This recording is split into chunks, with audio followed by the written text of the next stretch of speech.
Anthony, sorry, Jackson, you want to get started? Sure. Hey Chuck, just been a week off now. What just can you give us a little rundown what the past week has been like for you guys and what your schedule has been? Yeah, it's been a good week of practice, really focusing in on us as a team, and a lot of individual work early on in the week, and then as we got closer to game day, starting to prepare for North Carolina A&T. What's been the biggest difference for DJ right now? I mean, he seems like not only is he more aggressive, but he's, like him and Boogie are working better together recently. What's been kind of the biggest difference maker for his elevated play? Well, I think DJ has spent enormous amount of time in the gym working every single day. And I think the last few games the fans have been able to see all the work that he's put into it. Obviously, he's playing with incredible confidence. He's shooting the ball with incredible confidence. But, DJ, he did it last year. There were moments before he got hurt that he was shooting close to 40% from the three-point line. And we're starting to see that. I think the fan base here is starting to see what we've known all along. And Billy started the season out really strong, has had some games with minimal minutes recently, and Carter was kind of the opposite, where he's kind of coming along. Is that normal for freshmen, kind of the ups and downs? But overall, how much do you guys, like with your small rotation, need them both to kind of find some consistency over the next couple of weeks? Yeah, I think it's exactly right what you just mentioned. Those are ups and downs that Carter and Billy are going to go through, but they're not the only freshmen that are experiencing that throughout the country. Every freshman at some point plays really, really well, and then at some point during the season has a tough stretch. But as you mentioned, we need both of those guys to continue to grow, develop, understand what we're asking of them because they're both really, really talented, and they both can help us. Anthony, Yeah, Chuck, if I'm not mistaken, it seems like you guys are going to be playing against your son. Just how excited are you and him for that opportunity? Yeah, I'm proud of him, and I'm excited for him to go through this experience to be a part of a Division I program. I called him yesterday to see how he was doing, and the very first question I asked him yesterday was, "How did you finish the semester?" He said, "I got a 3.5." I said, "You're short. We were shooting for 4.0, but we'll take a 3.5. We'll take a 3.5." And then obviously A&T, their top two, I guess, producers are Landon Glasper and Ryan Forrest. Just what have you guys seen from those guys in the scouting and just kind of what makes them, I guess, their go-to guys? Those guys they're really, really talented. Number one, like they can score the ball as well as anyone, any guards that we've faced thus far. They really can. I'm not just saying that. What makes them dangerous is they can make tough shots. They'll take tough shots.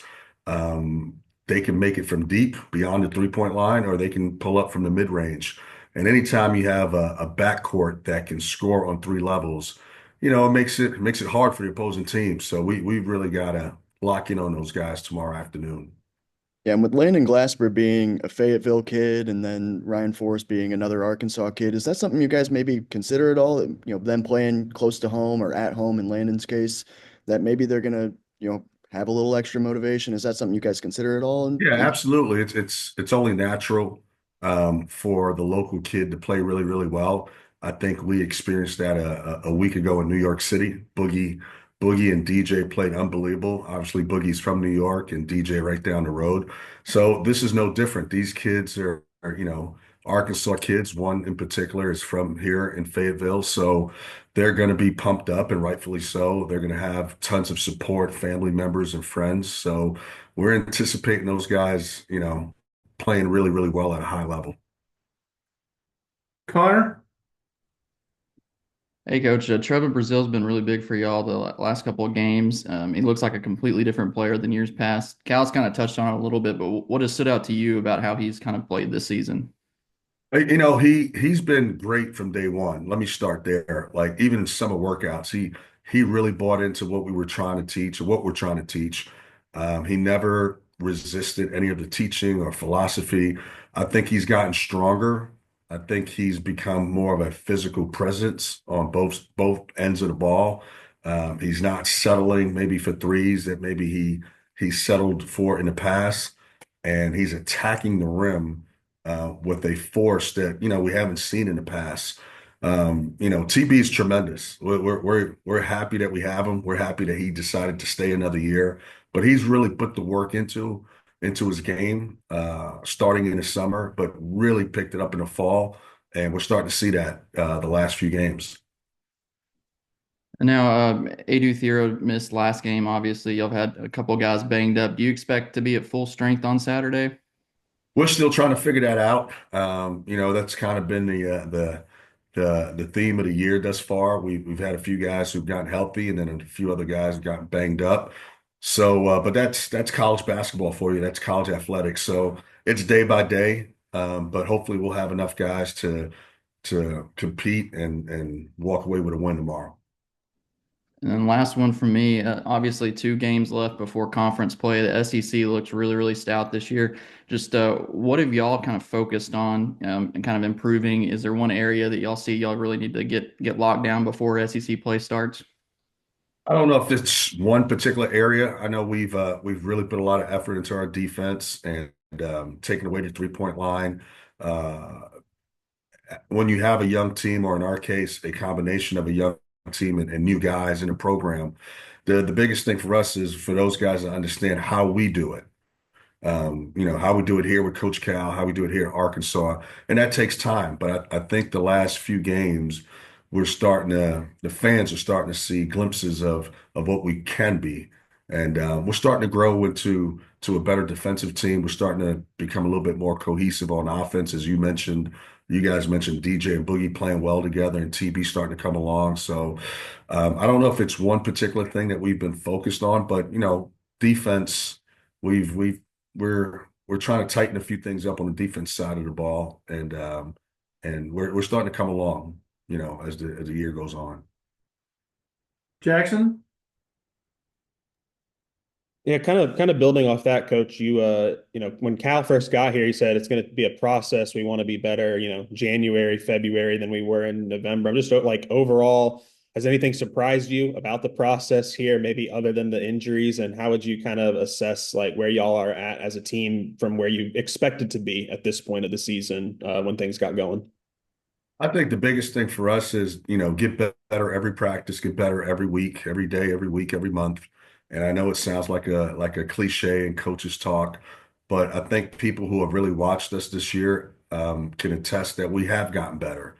And I think we're in a good place right now. Obviously, there's more room for improvement, but we're certainly happy with the newcomers and the freshmen. They're starting to really understand what we're asking of them on both ends of the ball. And we've had moments, where you watch our team and say, man, that's going to be a really good team. And the one thing I'll say about our guys is our team has been really resilient and tough and has demonstrated grit on several occasions. The game in New York City, got away from us early on. You got to credit Michigan for that. They got off to a great start, but we showed incredible grit and resiliency to come back and not only tie the game, but take the lead and then pull away at the end. And you guys hadn't really played many two big lineups based off kind of injuries, part of it, and matchup, I'm sure. And then you were forced into it at Madison Square Garden, and TB and Jonas did really well. I know hasn't been much scrimmage time, but how have you guys been able to get a good look at that in practice, or was it just kind of throwing it into the fire with TB and Jonas, playing a lot of minutes together, especially the past 2 games? We've talked about it this season, but as you mentioned, we've not had the opportunity to scrimmage to actually see it. Going into the Michigan game was probably the window where we had the healthiest team, so we were able to see what it looked like for 2 or 3 days. But you never know. You got to actually do it. And as you mentioned in the Michigan game, it looked pretty good. So it looks like this is a lineup that maybe moving forward we could play, which is a good thing. But we've been able to, Coach Cal's been able to play big lineups, small lineups throughout his career. Obviously, having the ability to play with two bigs, I think, is going to be beneficial moving forward. But I think whether it's a big lineup or a small lineup, we'll be able to figure it out and make the adjustments as the season goes on. Anthony, hopefully you can give us a two-part or a three-part question here to close us out here. I've got a couple questions. So There you no 2 or 3 parters, but 2 questions. But you mentioned, improvements, just kind of gradual improvement. The 3-point shooting has kind of been one of those areas, especially in recent games, that you guys have kind of seen that. Just are you guys just getting better looks, or what's kind of gone into that aspect of the game? I think two things. I think the kids have been really putting the work into it, the effort into it, and sometimes you can put the work and effort into it, and you just don't get the results. So it's not like they're working any less. It's not like they were working any less. They're working at it, and it's starting to click at the right time. I think the second thing that's been super beneficial for us is you guys have mentioned the lineup with the two bigs. When you got Jonas Adu and TB, and you throw the ball inside into the post to Jonas, you're going to draw a double team. And Central Arkansas, I think, was an example of that. Anytime the ball went into the post, they double teamed Jonas, and he did a great job of making the right reads out of the post, which forced rotation and gave us pretty good looks. So I think anytime you can throw the ball in the post, and you got a post threat, it's gonna draw double teams, which then allow us to get maybe better looks on a perimeter. You've talked a little bit about Boogie already. Coach Cal has talked about how he wants him to get a triple-double at some point this season. Just what makes him the kind of guy that, is capable of that, and where have you kind of seen him grow the most since he's been on campus? I think defensively, he's starting to understand scout reports a little bit better. When you're the best high school point guard in the country, it's hard to be challenged every day. So I think, coming here, he's starting to understand that it's not just about talent, which he certainly has talent, but so does the other team. The other point guard on the opposing team is pretty good too. I think him paying attention to detail and scout report, understanding the strength and weaknesses of the opposing teams and how we can take advantage of those situations, he's made tremendous strides over the last month. All right, Coach, I appreciate